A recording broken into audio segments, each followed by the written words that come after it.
Let's go to the next one here. Press Secretary of State Antony Blinken is currently in Beijing. He's meeting with the Chinese President Xi Jinping after hours of meetings with the foreign minister in China. Let's go and put this up there on the screen. It was just a preview of what happened. This is a fascinating and a big development on the global stage, arguably the most important meeting Secretary Blinken's career so far. After months of the cold shoulder, China welcoming Antony Blinken to Beijing, it's the first visit by a U.S. cabinet official to China since 2019 during the pandemic. Chinese officials currently have all played up the notion that the U.S. is the most eager to meet, but behind the scenes, this meeting is very important because Beijing really wants Xi Jinping to actually be invited to an Asia-Pacific Leaders Conference in San Francisco in November, and they also want a separate meeting with President Biden himself on U.S. soil. Now, in terms of what they are talking about, the meeting actually quite literally just broke, so we can get a few of the details after they're briefing the press. Here's what they have been asked so far. Secretary Blinken had a couple of different initiatives that he really wanted to establish, Krystal. We shouldn't forget that when the original meeting of Secretary Blinken and Chinese President Xi Jinping was scheduled in February during the Chinese balloon incident. So we shot the balloon gate. After we shot down the balloon, Secretary Blinken had to cancel his trip to Beijing. It caused international consternation. Beijing and the Chinese called it out, saying that we were behaving thuggishly, and their words and insults were flying, but I guess things are better now. One of the important things that actually happened in February was the cutoff of military to military deconfliction channels between the U.S. and China. Here's why that's important. Even currently in the war in Ukraine and more, we have seen multiple near misses of spy pilots, of Russian pilots, and of U.S. pilots over the Black Sea that result in, potentially dangerous incidents. The same thing has happened with Chinese overflights. So what we have always long tried to have is deconfliction military to military channels, where the chairman of the Joint Chiefs can call the head of the People's Liberation Army and just say, hey, just so you guys know, we're doing drills in this region. Don't take it as a threat. They have refused to pick up the phone since the February shoot-down incident. Beijing has still, even after this meeting, it's a bit of a snub to Secretary Blinken, refusing to set up the military-to-military communication channel. We should all want that just because you don't want an accident to incite a major international incident like Hainan Island in 2001. Yeah, I always thought it was a real shame that the whole balloon situation derailed that meeting with Blinken. And it really did lead to a sort of downward spiral in terms of relationship and certainly in terms of communication. You'll recall also recently, we had requested a meeting between Secretary of Defense Lloyd Austin and with his counterpart in China, and China was like, no. Yeah, they're like, no. They denied it. And so real blatant snub there. But at the same time, the Chinese have a few goals here in terms of trying to thaw relationships. They really want to be able to achieve a meeting between Biden and Xi, so that's one thing. Another thing is their economy is on the rocks. Yeah, they're not doing well. They're not doing well. They have very high youth unemployment. They've got debt issues. They've got a lot of problems going on domestically in terms of their economy.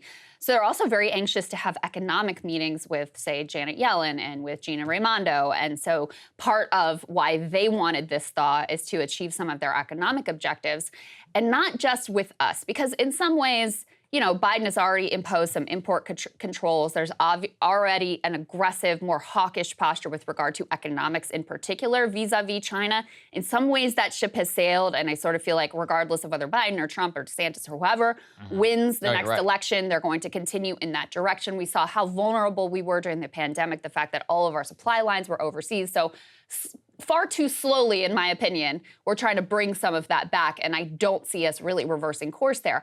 However, the Europeans have tried to strike a different tone and take a different approach. So part of China trying to demonstrate their goodwill here vis-a-vis us is also a message to the Europeans of like, we're good guys, you can work with us. We are actually interested in peace and, with regard to Russia and Ukraine. We're interested in mutual cooperation that could be both to all of our countries' benefits. So part of the desire on the Chinese side for them to have this meeting was not just aimed at us and what they might be able to accomplish in terms of our relationship and further communications, which I think is extremely important. I'm glad to see that this happened, but it's also aimed at the Europeans to try to keep a friendly relationship there. Exactly right. So another update from Secretary Blinken, who's literally speaking live with reporters right now, saying that currently the U.S. actually pushed not only for better lines of communication, but also asked for increased Chinese efforts to stop Chinese fentanyl being sent to Mexico for inclusion by the drug cartels into,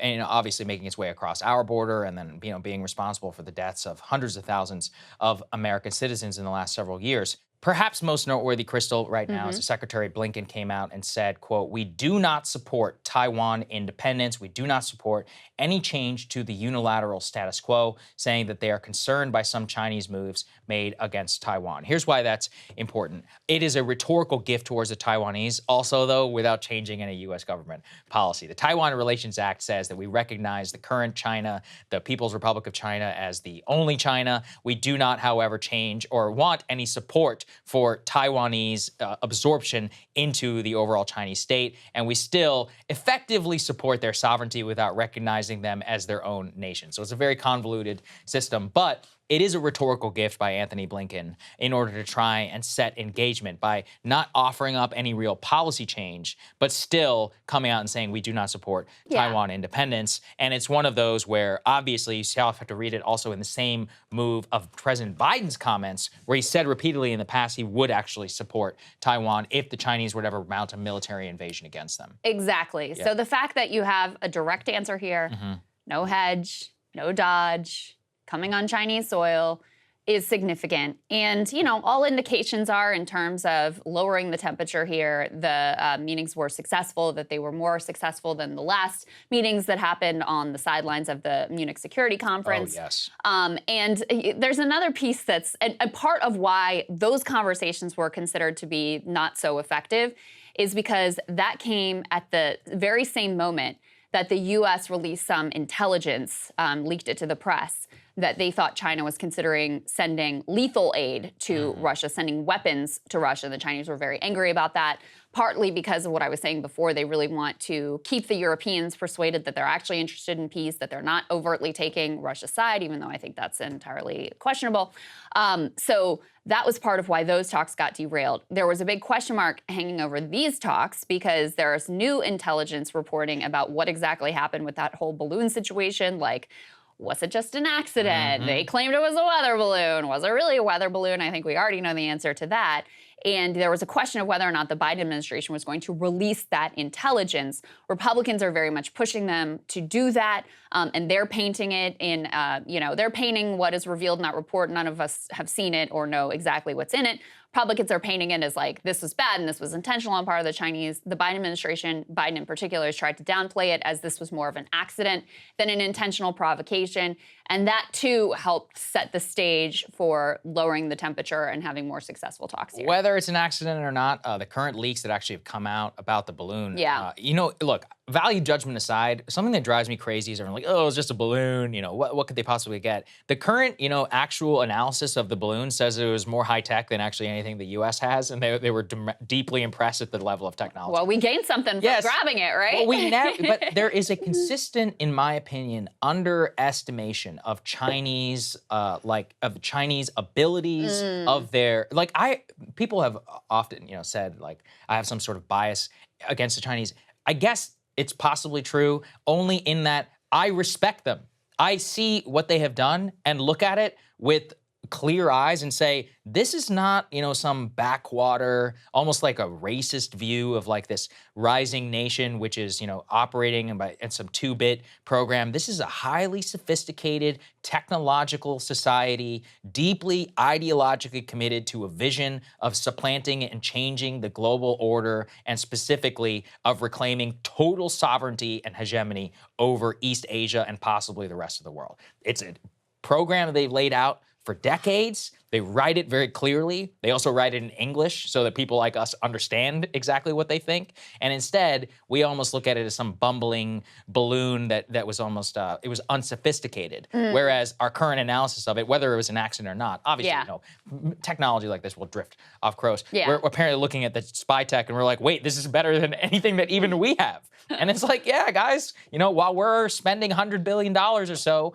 over in Ukraine, what we are currently seeing with the Chinese is they actually come to us and they're like, why are you predicating our relationship on what's going on in Ukraine? They're like, we are the two largest economies in the world. Our bilateral relations should rely on our economic ties and the potential of averting military conflict between our two sides. So it's an interesting geopolitical question as well. Yeah, I do have questions about like I mean, I have to think it wasn't because this didn't work out well for the Chinese. You know, No. like the Chinese system is very complicated because it's not like the U.S. government. There are factions within the PLA. One outright wants war. Xi Jinping basically is like torn between that side and then the previous economic side. There were effectively the neoliberals of China who said, look, who cares about Taiwan? We're all in this for the money. Let's make We're money. corrupt. Let's make billions. And they did. I mean, they became some of the richest people literally on planet Earth. Xi has effectively come and nuked many of those people from the party, but he still has to satisfy the billionaire. Effectively, like, if you think Chinese or American oligarchs are powerful, the Chinese oligarchs both are always at the mercy of literally being killed. But before that, they are, I mean, power centers very much in their own right. So they're torn in very different directions too. In many ways, in comparison to the U.S. state, it's just non-democratic in the way that they operate. Yeah. So anyway, whatever happened with the balloon, they're trying to smooth the waters now. Seem to have had successful talks, and I genuinely think that's a good thing in terms of averting any sort of near-term conflict. I very much hope so, especially when we're bogged down in Eastern Europe right now. Hey guys, if you like that video, go to breakingpoints.com, become a premium subscriber, and help us build the best independent media organization on the planet. That's right. We're subscriber funded. We're building something new. We want to replace these failing mainstream media organizations. So again, to subscribe, it's breakingpoints.com.